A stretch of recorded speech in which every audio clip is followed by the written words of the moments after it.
collègues n'arrivent toujours pas à prendre leur place parmi nous pour raison des changements non constitutionnels dans leur pays. Excellences, Mesdames et Messieurs, chers amis, ensemble, avec le constant soutien de nos chefs d'État, nous avons fait beaucoup et avons jeté les bases de davantage d'ambitieux programmes. Il n'y a presque aucun domaine significatif où nous n'avons pas sémé, cultivé et parfois cueilli, même si les intempéries politiques, économiques et diplomatiques ont quelquefois réduit notre productivité et notre production, pour rester dans une métaphore agricole. Dans le domaine de la santé, la Covid-19 a été vaincue comme l'a été Ebola et les Mpox. Africa CDC s'affirme comme un outil efficace. L'Agence africaine des médicaments, AMA, s'installe. L'Agence humanitaire africaine sort de ses limbes. Le PANVAC s'équipe, se consolide. L'éducation se modernise et met définitivement le cap sur le futur, en centrant l'attention et les efforts sur l'innovation et l'intelligence artificielle. La stratégie industrielle s'ébauche. La zone de libre-échange continentale et les CAF s'opérationnalisent en dépit des obstacles. Les positions africaines sur le climat se consolident. L'agriculture et l'économie bleue prennent peu à peu leur place naturelle dans nos choix stratégiques. Le secteur des infrastructures et de l'énergie a connu des avancées significatives. Presque tous les organes de l'Union et toutes les agences spécialisées, dont je vous fais grâce de la liste, se sont maintenus dans des progrès constants, tant au niveau de leur consolidation institutionnelle que dans la diversité des programmes et projets réalisés. La réforme institutionnelle de notre organisation a connu des progrès significatifs et se poursuit pour des conclusions heureuses. Nos partenariats internationaux s'élargissent et s'ouvrent de nouveaux horizons. Notre crédibilité internationale et notre visibilité dans l'arène mondiale se sont affirmées de façon significative. Des rapports circonstanciés sur tous ces palmarès seront présentés certainement au sommet. Il est superflu, donc, de vous en encombrer maintenant. Excellences, Monsieur le Président, Mesdames et Messieurs les ministres, de tels acquis ne devraient pas occulter nos insuffisances, nos lacunes, nos difficultés et les défis qui continuent de toutes parts de nous assaillir. Des violents conflits continuent de tuer à une large échelle en Afrique. Le Soudan et l'Est de la République démocratique du Congo en sont les théâtres les plus poignants, les plus dramatiques à tous égards. Le difficile financement de notre organisation continue de peser lourd sur son efficacité et son indépendance de décision. La revitalisation du Fonds de la paix et l'atteinte de son premier objectif est une lueur encourageante à ces sujets.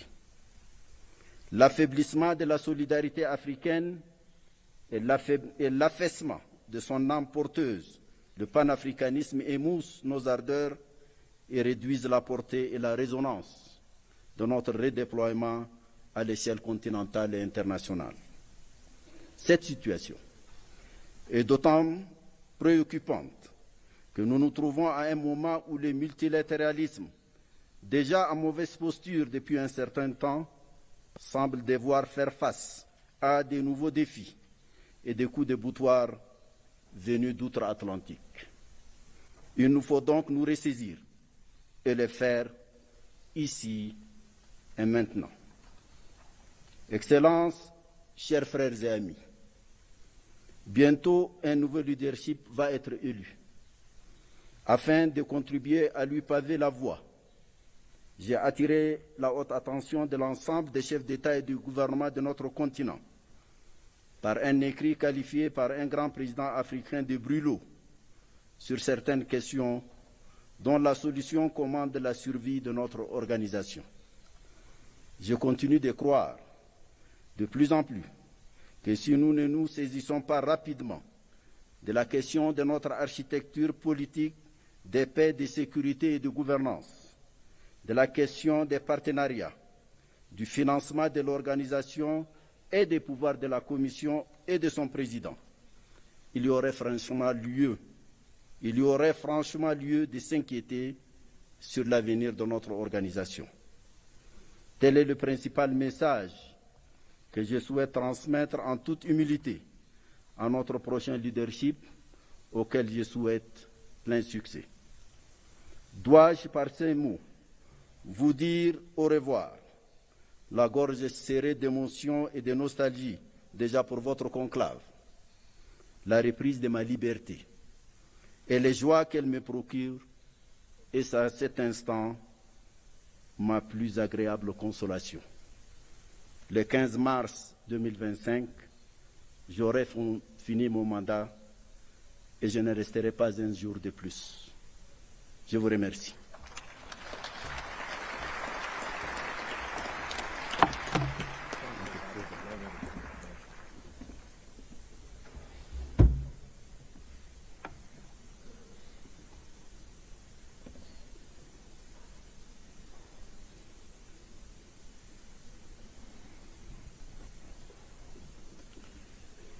Thank you, Your Excellency, for these insightful remarks and statement.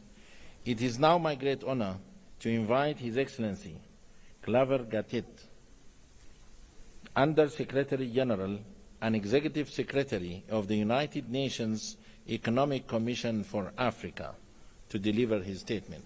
Your Excellency.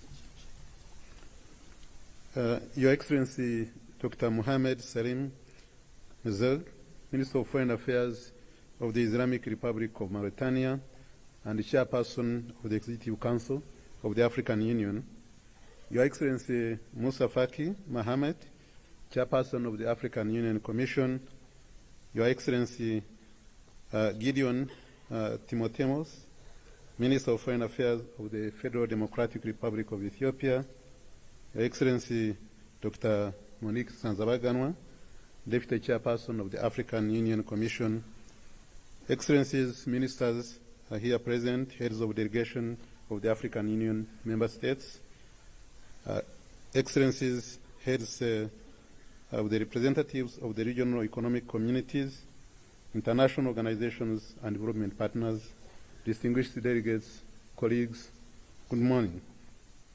It is an honor to address this esteemed gathering at the 46th Ordinary Session of the Executive Council of the African Union under the significant theme, Justice for Africans and the People of African Descent through Reparations.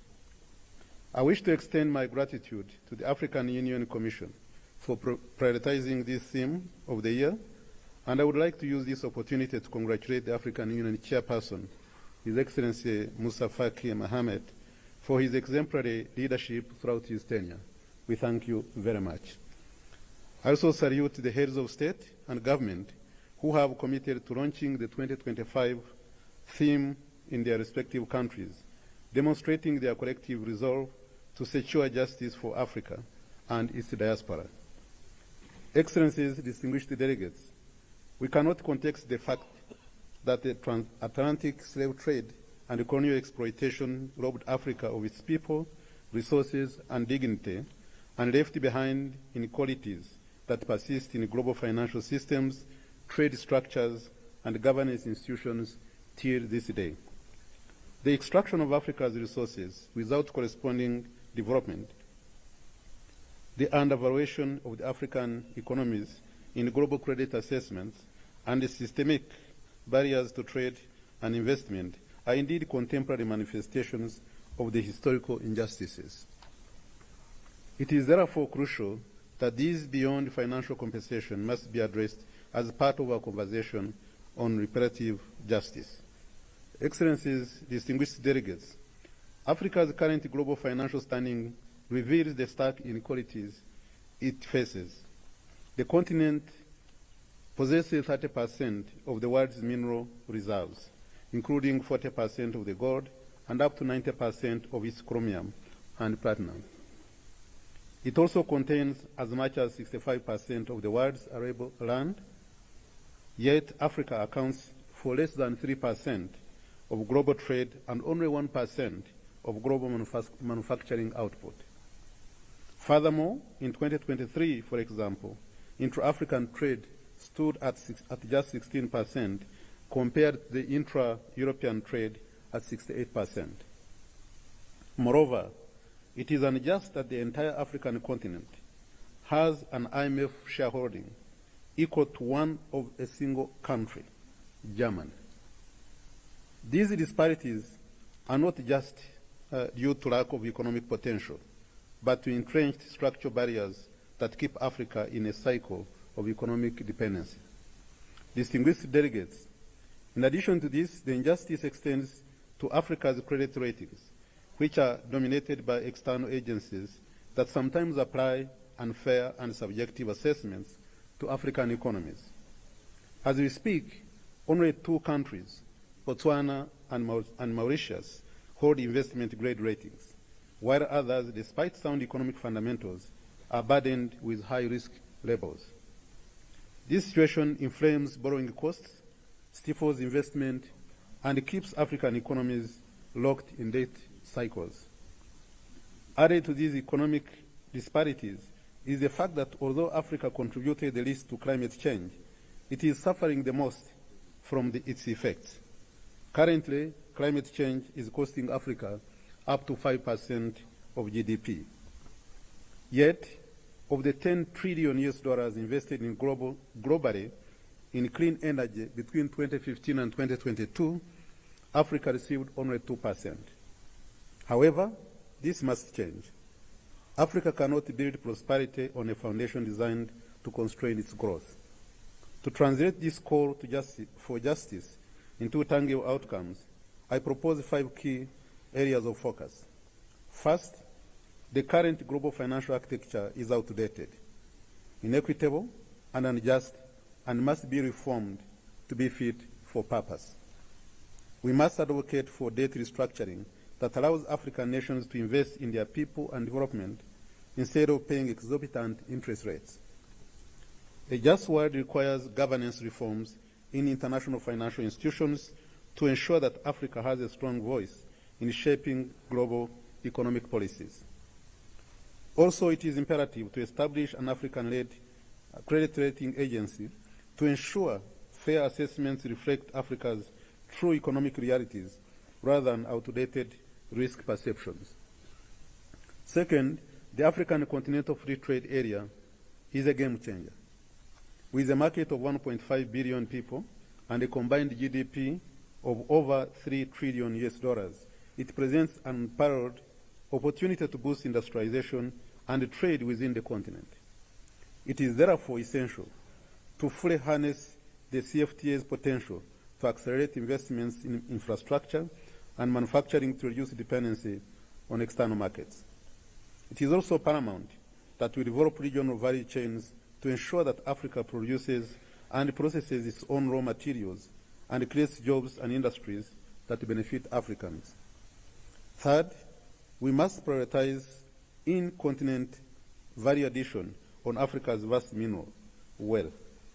For centuries, Africa's wealth has fueled the prosperity of others while its own people remain impoverished. This must end.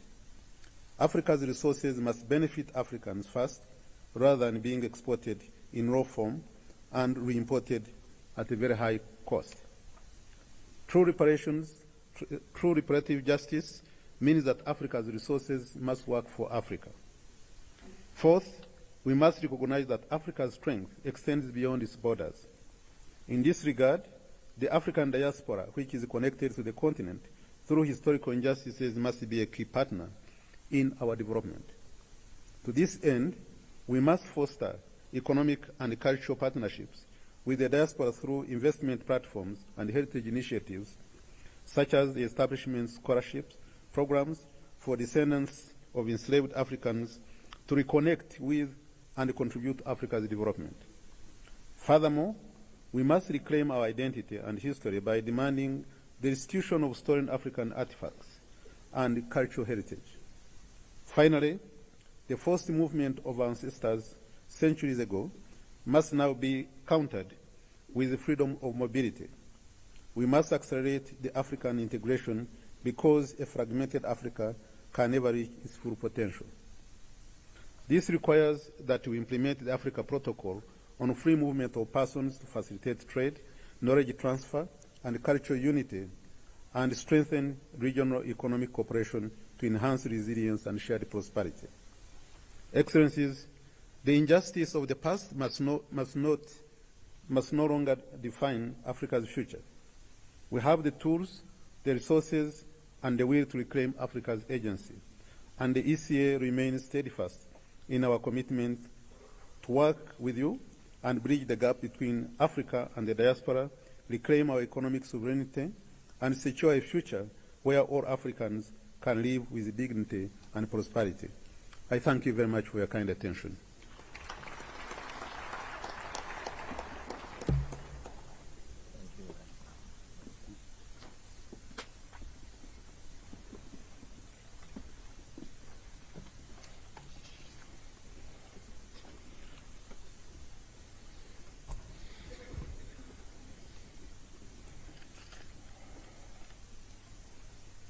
Thank you, Your Excellency, for your commitment towards promoting economic and social development in Africa. It is now my distinct honor to invite His Excellency, Dr. Mohammed Salim Wild Marzouk, Minister of Foreign Affairs, African Cooperation and Mauritanians Abroad, Chairperson of the African Union Executive Council, to deliver his statement. Your Excellency.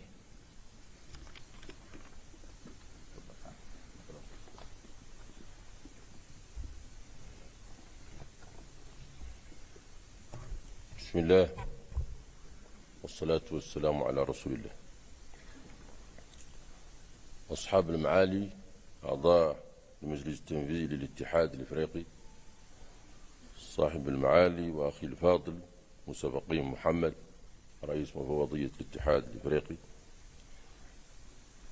صاحب السعادة سيدي كلافير جاتتي، أصحاب السعادة السفراء والمندوبين دائمين، وأعضاء البعثات الدبلوماسية وممثلي الدول الأعضاء، أصحاب السعادة المفوضون المديرون بمفوضية الاتحاد الإفريقي، أيها السادة والسيدات. اسمحوا لي في البداية أن أشكر باسمكم جميعا شعب وحكومة جمهورية إثيوبيا الفيدرالية الديمقراطية على ما أحاطونا به من حفاوة الاستقبال وكرم الضيافة منذ وصولنا لهذا البلد الجميل والجميل. كما أود أن أشيد بالأداء لصاحب المعالي أخي وصديقي موسى فقيه محمد رئيس مفوضية الاتحاد الإفريقي وفريقه أعضاء المفوضية الذين يحضرون معنا آخر مجلس تنفيذي في مأموريتهم الحالية، فقد بذلوا جهودا محمودة ومميزة في سبيل تطوير اتحادنا والرقي به ليصبح أداة فعالة لخدمة طموحات وتطلعات قارتنا إلى التكامل والاندماج والرفاهية والازدهار.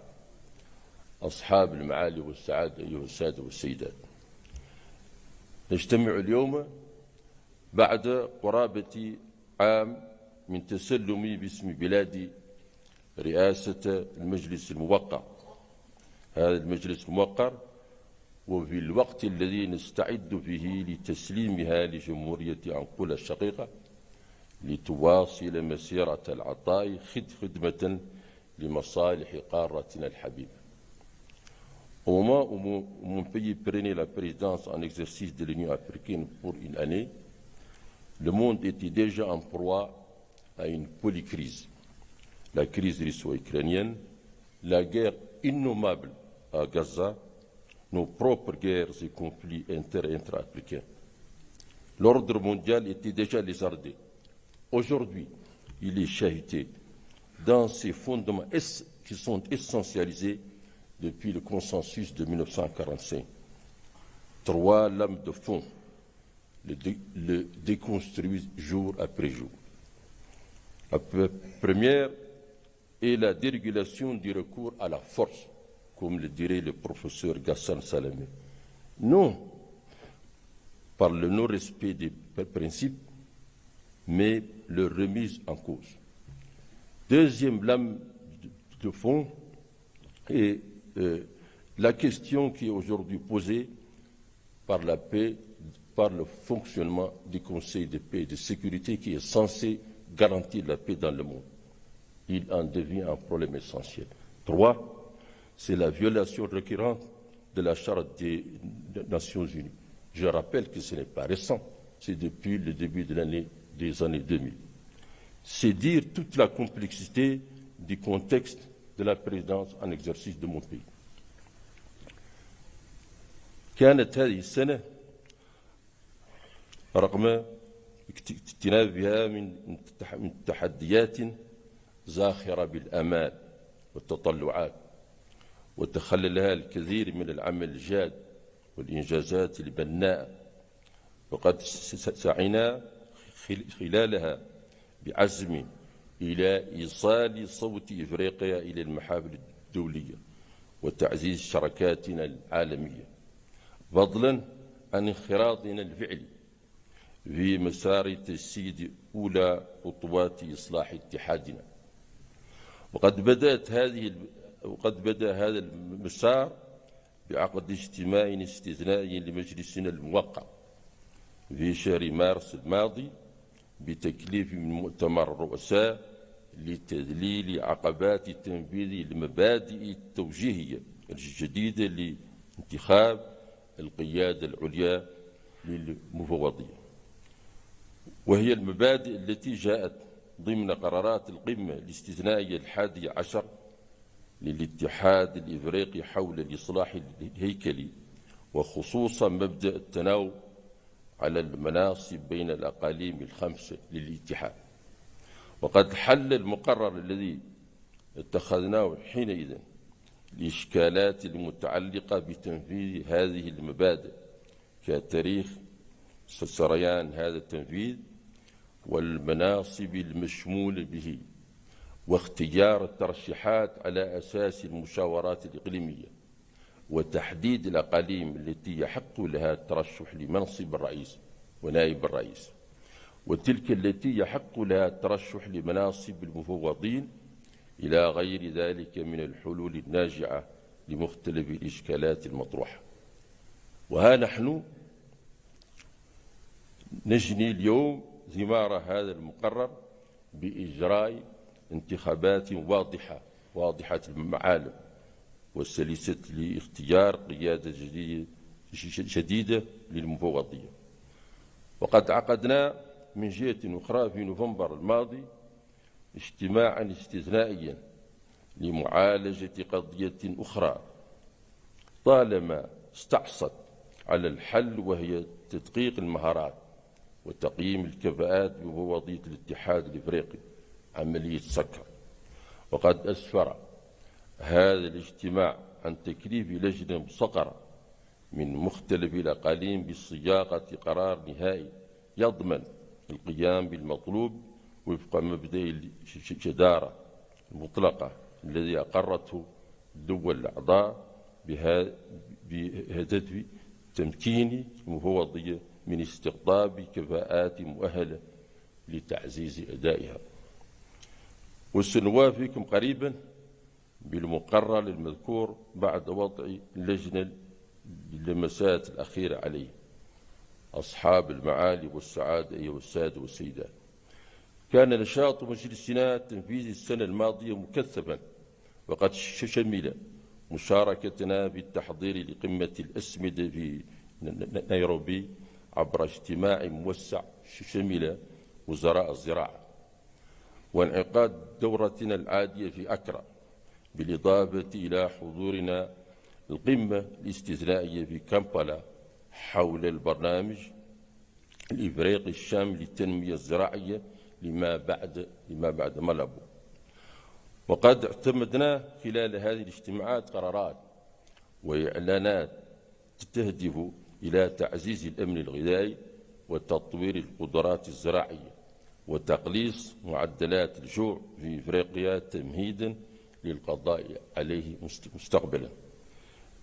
كما عملنا على تفعيل صندوق السلام ووضع خطط واستراتيجيات محكمة للمشاركة الفاعلة للاتحاد الإفريقي في مجموعة ال20 التي أصبح لأول مرة عضوا فيها، إلى غير ذلك من القرارات المهمة في مختلف المجالات التي من شأنها أن تخدم أهداف اتحادنا المسطرة في أجندة 2063.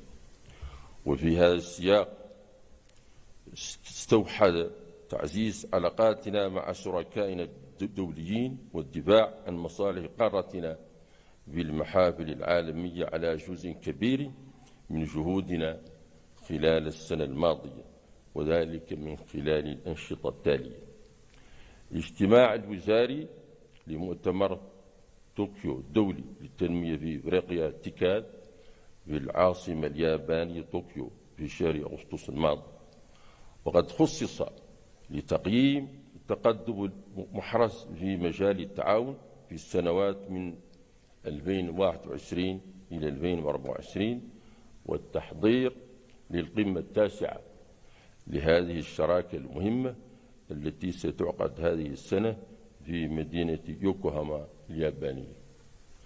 الاجتماع الوزاري الثالث الإفريقي التركي في جيبوتي في نوفمبر الماضي، والذي استعرضنا خلاله التنفيذ المشترك للفترة الماضية من خطة العمل المشتركة 2021 و2026 التي صادقت عليها القمة الإفريقية التركية الثانية سنة 2021. الدورة الوزارية الأولى لمنتدى الشراكة الإفريقية الروسية المنعقدة في شهر نوفمبر الماضي بمدينة سوتشي الروسية. اجتماع وزراء خارج الدول الإفريقية مع وزراء خارج الدول الاسكندنافية، وكذلك وزراء خارج الدول مجموعة ال20 على هامش أعمال الدورة العادية للأمم المتحدة ووزراء خارجية مجموعة ال7. وقد حرصنا خلال تلك الاجتماعات وغيرها من اللقاءات العديدة على مختلف المستويات على تعزيز العلاقات مع شركائنا في التنمية والعمل على تحقيق أكبر استفادة للقارة الإفريقية من هذه الشراكات. وفي ذات الإطار شاركت باسمكم بالعديد من المنتديات والطاولات المستديرة حول مواضيع الهجرة والتغيرات المناخية وغيرها، وقابلت العشرات من القادة ووزراء الخارجية من مختلف أنحاء العالم، وحرصت خلال كل تلك المناسبات على طرح القضايا الإفريقية الراهنة مثل تأثير التغيرات المناخية على القارة الإفريقية وكيفية معالجة أسباب الهجرة، بالإضافة إلى الدعوة لإصلاح مجلس الأمن الدولي والمؤسسات المالية ومنظمة التجارة العالمية. أصحاب المعالي والسعادة أيها السادة والسيدات، لقد قطعنا خلال هذه الفترة خطوات هامة في مسيرة تعزيز اتحادنا الإفريقي من خلال اعتماد القرارات التي تخدم مصالح شعوبنا وتحقق الأمن والتنمية في شتى المجالات. واليوم تقع على عاتقنا مسؤولية كبيرة لمواصلة هذا النهج والعمل على تعزيز مبادئ التعاون والتكامل التي تشكل جوهر منظمتنا. وفي هذا السياق تتنزل نقاط جدول أعمال اجتماعنا اليوم، والتي يتصدرها موضوع انتخاب المفوضين وتعيينهم إضافة لبعض الانتخابات الأخرى المهمة.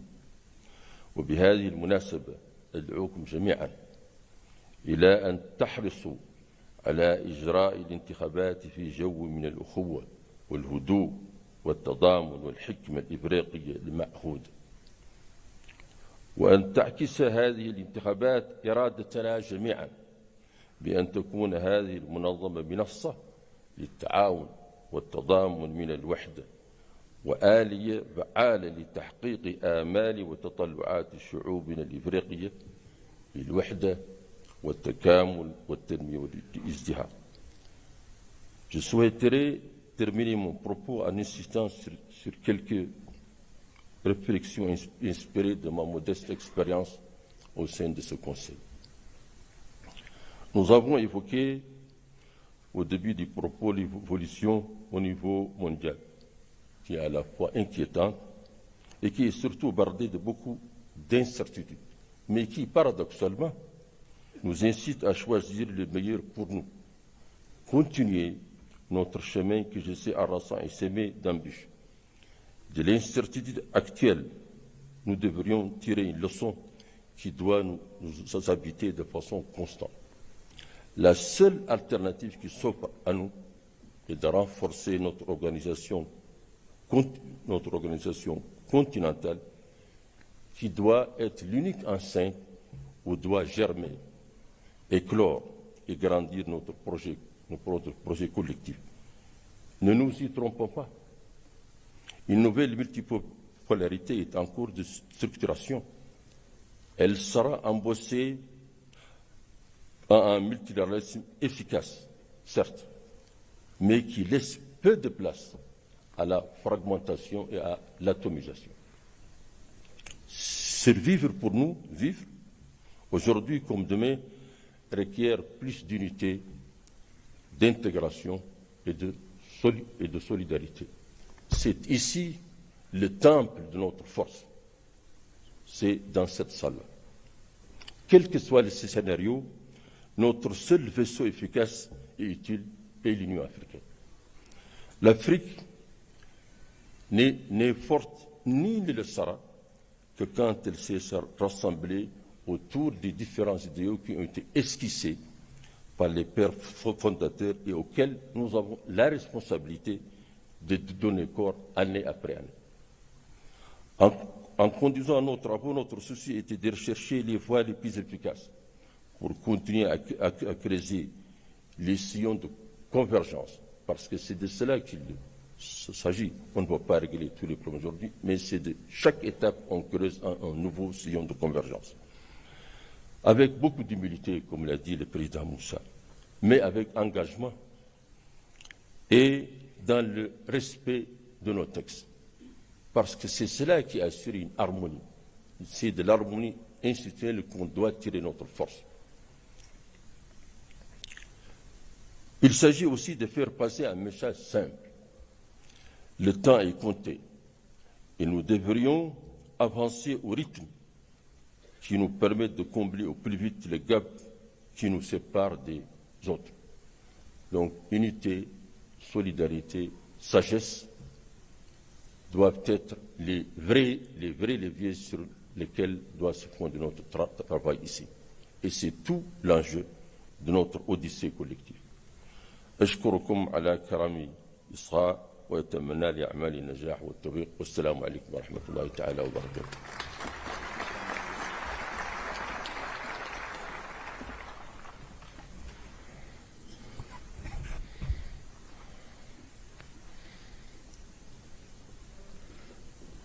شكرا معالي الوزير رئيس المجلس التنفيذي للاتحاد الإفريقي على كلمتكم الضافية.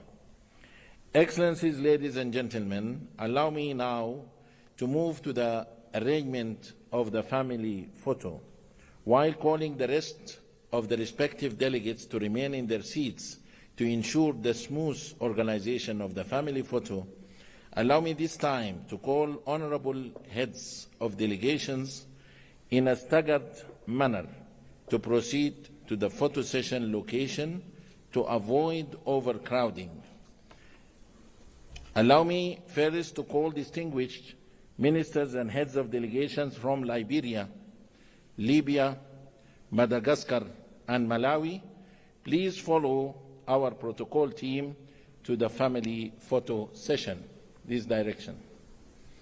There is only one gate going to the family session. Distinguished ministers and heads of delegations from Cape Verde, Cameroon, Central African Republic, Chad, Comoros, Congo, Cote d'Ivoire, Democratic Republic of Congo, Djibouti, Egypt, Equatorial Guinea, Eritrea, Swatini, the Gambia, Ghana, Guinea-Bissau, Kenya, and Lesotho.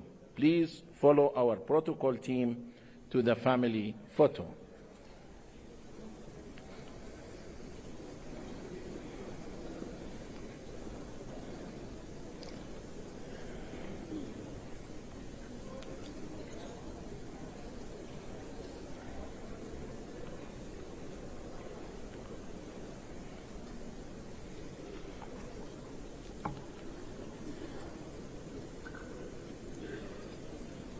The gate is behind here, this direction, please. Distinguished ministers and heads of states and heads of delegations from Sierra Leone, Somalia, South Africa, South Sudan, Tanzania, Togo, Tunisia, Uganda, Zambia, Zimbabwe, Algeria, Angola, Benin, Botswana, and Burundi. Please follow our protocol team to the photo session location. Please use the behind doors here. Our protocol, they are guiding you to the right direction. Please, all the other delegates to remain seated. Thank you. Now, distinguished ministers and heads of the delegations from Mauritius, Morocco, Mozambique, Namibia, Nigeria, Rwanda, Sahrawi Republic, Sao Tome and Principe, Senegal, and Seychelles. Please allow our protocol team to guide you to the family photo session.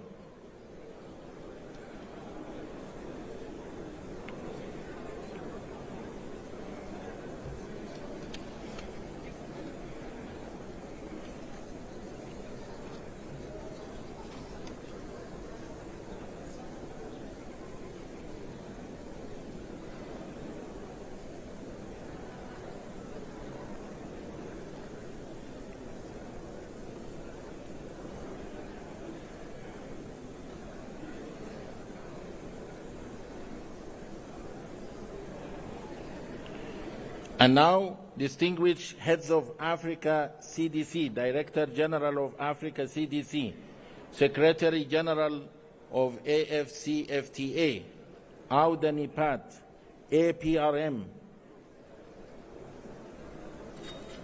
Please allow our protocol team to lead you to the photo session location.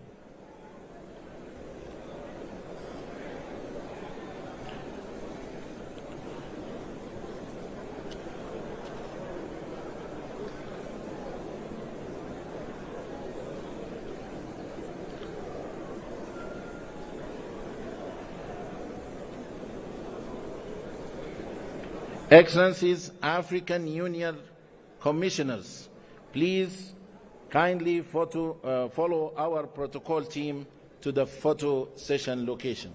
Please.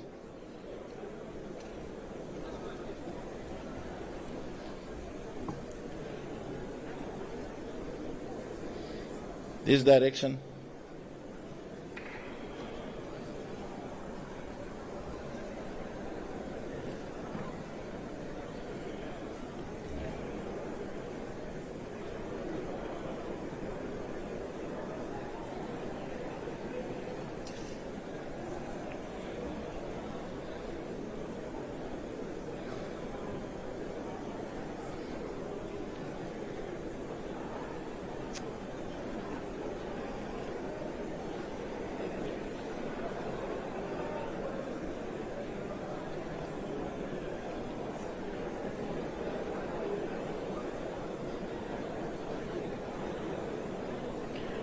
And then allow me now to invite the high podium to the family photo.